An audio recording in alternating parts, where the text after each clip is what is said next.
هي الفكره كلها، انا من الدكاتره اللي احب يخش لي واحد وزنه 200 كيلو لحظه سعادتي ما لا توصف. وبقول له كلمه واحده، بحب انا الناس الايه بالظبط ان بينزلوا معايا بالخبره وبالعلم اللي بديه معدلات اكتر مما تتخيلي.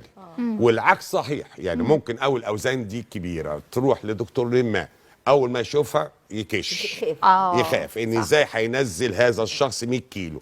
انا عشان بعرف بعلم ان اشغل مكن بالبلدي كده حاجه اسمها الهيبوليسيس، ويبقى ناجح في كل الاسابيع بالثقه اللي ربنا اداها لي بالعلم اللي ربنا وفقني بيه. وده اللي بيخلي الناس اقابل الناس بابتسامه وبشاشه وثقه بلا حدود، مش غرورا. الغرور ان اوعد وما انفذش. اما مش عيب يكون عندي ثقه في ربنا سبحانه وتعالى في العلم اللي ينتفع بيه. ما انت قلت لها لبسوا لك لبس المدرسه ورب الكعبه الاعداديه اهي حافظه كلمه رب الكعبه ديت بقولها مش يعني ورب الكعبه نشفها ونشف اي حد، ده في اول جلسه وكبير وصغير وكله. اول جلسه قلت لها هذا ان ده في علم. صح. عارفه ما هو انت هقول لك كلمه، انت لما يكون مهندس شاطر واديتي له ارض بور صح معايا، ممكن المهندس اللي مش شاطر جه هيبني عماره دور واحد هتقع على ارض البور. مظبوط. انا طالما هبني عماره 100 دور على ارض بور يبقى بحط اساس ايه؟ ناجح. ودي نجاحي في الحته دي. صح. ما بني على علم ثم توفيق من عند ربنا، ولا حول ولا قوه الا بالله. صح. يبقى اعرف ابني العماره البرج.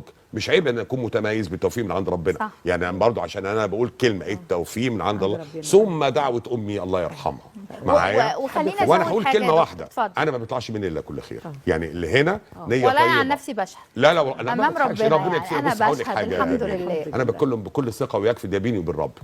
طالما بوجه الناس صح وبامانه وبعلم وبدين وبذوق وبشاشه وثقه بلا حدود في التوفيق من عند ربنا ودعوه امي الله يرحمها معايا، مش عيب اكون متميز باللي ربنا اداهولي.